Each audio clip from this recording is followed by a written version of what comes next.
Yes, it's still March 10th, 2013, and I have to do another one of these.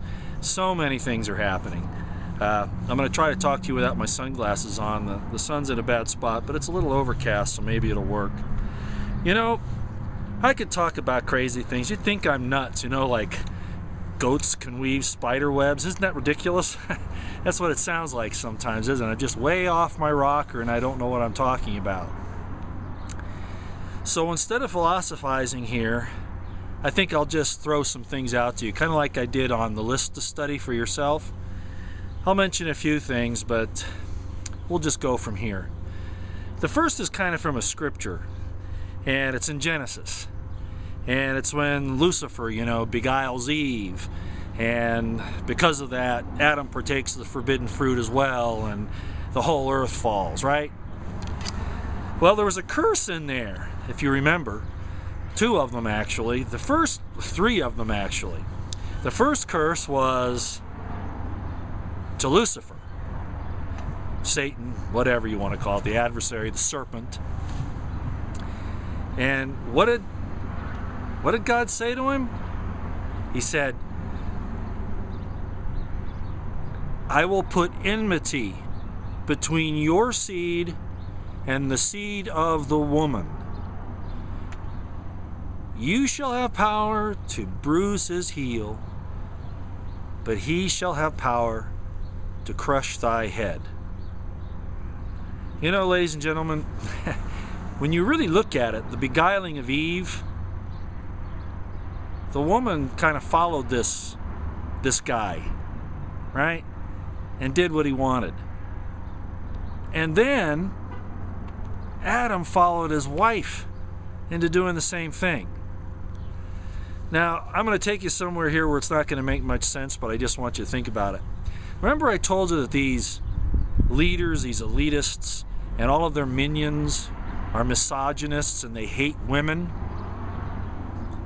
That's in that first curse. Do you see it? Satan's side despises the woman and seeks to beguile her, destroy her, and by that get to the man. I'm just throwing it out there.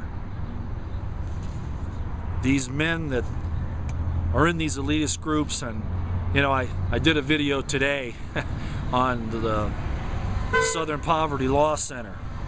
You got to have people like that always got to play with you. And I want you to go look at the guy that's on the clip, the guy Mark Potok. Think about him while you watch him. I'll bet you he doesn't like women. And I don't mean just normally. I mean, he probably has a loathing for them, this misogynist attitude.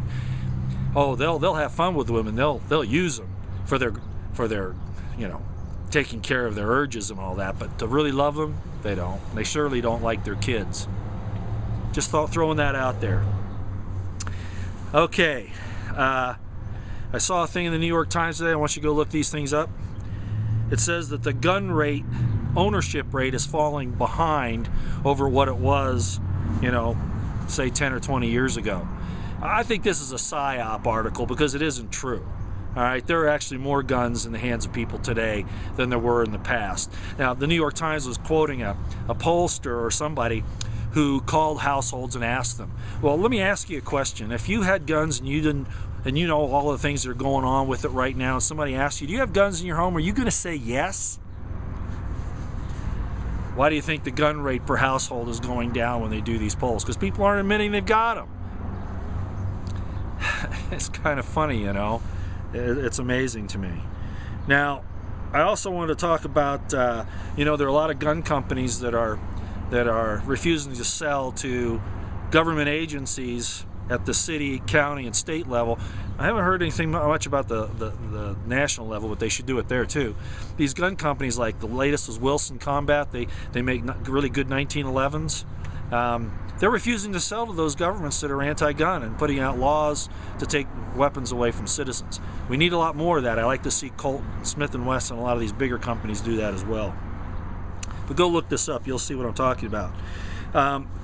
This whole thing with Rand Paul, As you may have gathered from when I talked about it before, I think they gave up too easy, the Senate did. They should have rocked the executive branch. You know, the president is the executor of the board of directors, which is Congress. And they should rip him right now. Totally rip him. But it shows you that there's this lack of willingness in the balance of powers in the government to do something, and I'm telling you, they've been bought off. Okay, Rand Paul, like I said, and a few of those other senators stood up, but I wish they had gone further, because they really need to. We might see some things happen over the next little while, but I don't know. But just think about it. They refuse to flex their muscle granted to them by the Constitution. Real problem there. I also want to talk about something that I'm looking at right now. I believe the 10th Special Forces has moved to Utah. I'm going to do some study on this. I'd like you to do the same and ask yourself why. These elitist forces have not just a propaganda purpose or an assistance purpose or to overcome, you know, unconventional warfare problems. They also are used to shape policy. So I'll just leave it there, something to look at. I'd like you to do that.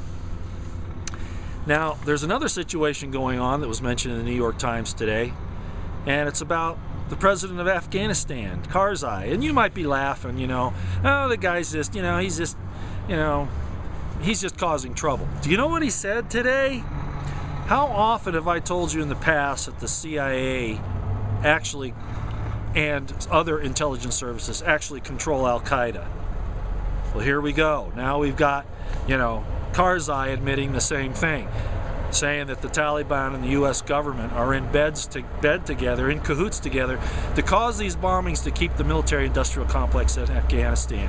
And guess how much the poppy production, the opium production, has increased in Afghanistan? What it is at now? It used to be 10% of the world's production. It's now at 90% or more. And we're there. Remember Panama? Remember the Golden Triangle? Look these things up. All right. And then finally, I thought I'd bring this up. You know, I mentioned that silly thing about, you know, goats being able to weave spider webs. That's a real joke, isn't it? It just shows you I'm out of my mind. Go look it up. It's real. It's called genetic manipulation, and they're doing it on many species. This is very dangerous. But I thought I'd leave that at the end. And guess who brought this up at the South by Southwest show down in Texas? Al Gore. And you should go read that story. But he actually says there are goats that can weave spider webs. All right? It's pretty amazing. He also said something else, and I'm still trying to figure it out. He said, our government has been hacked, and the Constitution is the operating system. Huh. I'm not sure what he meant by that, knowing who he is. But my bet is that he's just throwing a little tidbit at us here to see how we'll react. Our government has been hacked. And the Constitution is the operating system. Do you know what happens when you hack into a computer? Not only can you steal information, but you can download viruses into the operating system so that it fails to function properly. Something to think about. There's no goat that spins a spider web. Go look it up. I won't bother you again today.